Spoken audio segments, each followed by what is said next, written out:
It was a still Saturday evening when I put the final touches on the living room. The lights were low, casting shadows across the walls.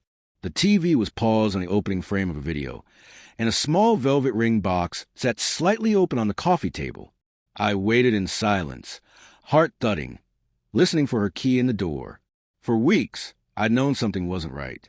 Late nights, hushed phone conversations, cold distance in her eyes. My instincts had seen the truth long before I had evidence. 2 days ago, I finally got confirmation. A friend of mine who worked security at a hotel sent me a video. There she was, Anna, hand in hand with a man I didn't recognize, laughing, checking into a room together. Same night, she told me she was working overtime. I saved the clip, took pieces from our home cameras that expose her lies, put it all together into a short, devastating video that said everything I couldn't. When I heard the key turn in the lock, I leaned back into the couch. She walked in smiling, acting like everything was fine. Her face changed the moment she noticed the TV screen frozen on an image of her kissing another man in a hotel lobby. Her gaze jumped from the screen to the ring box. "What is this?" she asked, voice already unsteady. I said nothing, just picked up the remote and hit play. The room echoed with her laughter. Not with me, him. Her soft-spoken excuses. The way she kissed him. The way she said she was done being someone's wife. I didn't watch the screen. I watched her. I wanted to see the exact moment everything inside her unraveled. No. This isn't what it looks like, she stuttered, stepping back like the video physically stung her. Her hands shook as she reached for the ring box.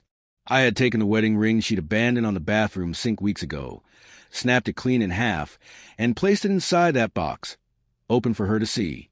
She flipped it the rest of the way open and just crumbled, fell to her knees without a word. No tears at first, just a dazed, silent collapse, like her brain had stalled in the wreckage. I stood up, walked past her, and opened the front door. "You can stay tonight," I said quietly, "but in the morning I want you gone."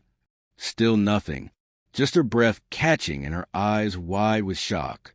"I can explain," she finally murmured, but her voice cracked under the weight of what she'd done. It didn't mean anything.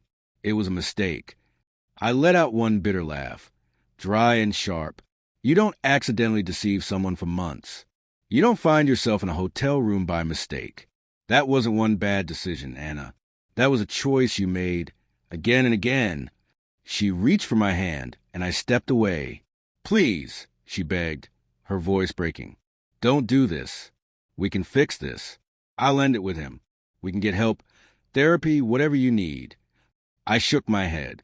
"You ended this the moment you picked him. I stayed loyal. I trusted you. I loved you. And this is what I got back." Her sobs finally broke loose, loud, messy, uncontained, but I didn't move. I didn't say a word. I left the house that night and stayed with a friend. When I came back the next morning, she was gone. Her closet empty. Her drawers cleared. The ring box still sat on the coffee table, untouched. But she'd left a note. Just 2 words. "I'm sorry." But sorry doesn't erase betrayal. In the days after, I filed for divorce. She tried to reach out, calls, messages, even showing up at work. But I ignored every attempt. I had given her everything. And she crushed it without a second glance. There was nothing left for her to take. Sometimes I still picture the moment she opened that box and saw the broken ring. That awful stillness right before she hit the floor. That was the sound of a lie dying. The moment the truth finally spoke louder.